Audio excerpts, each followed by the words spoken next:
Let's get started with making an anaglyph image. Once your image is imported into Photoshop, you want to make 2 copies of your background layer. You can do this by simply dragging the layer down to the plus sign, or you can duplicate it by hitting the right button and duplicating layer.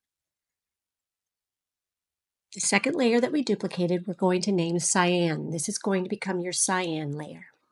You're then going to rename the second layer as red, and this will become your red layer. You now have 3 layers, cyan, red, and background. We're now going to work on the channels for these layers.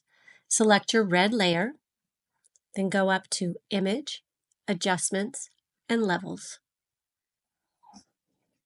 In your drop-down menu, you're actually going to select the green channel. Once the green channel is selected, you're going to go to the output levels and change 255 to 0. Go back and take the blue drop-down and do the same thing, changing the 255 to 0. Click OK to exit this menu. You now see that the red layer is actually red.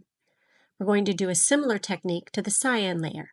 Again, select the cyan layer, go to Image, Adjustments, Levels. You're now going to select the red channel in this drop-down menu.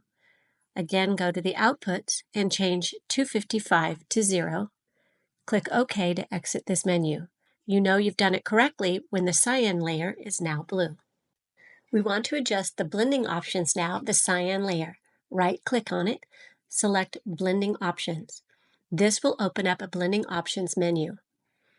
In the Blend Mode drop-down, click on the Screen option because this is the blending mode that you want. Once you hit Screen, click OK to exit this menu.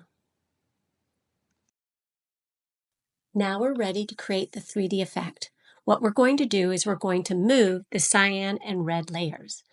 Make sure that you select the Move tool on the upper left. You're then going to use the right arrow key to move your cyan layer to the right. Sometimes it takes between 5 and 10 clicks. Then you're going to use your left arrow key to move your red layer to the left. Again, 5 to 10 clicks. Bring out your 3D glasses and adjust the cyan layer and red layer either left or right in order to create the optimum effect. Once you get the desired effect, you want to merge these 2 layers. Then you want to flatten the image.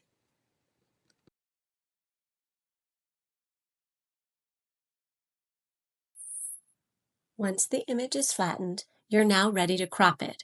You'll notice on the image that on the outside edges there's some red and cyan. You want to make sure that you trim the image so those colors are no longer showing. Now that you have the image the way that you want it, you can go ahead and file and save this image as a JPEG or a PNG. Then you can send it to your edible printer and have lots of 3D fun.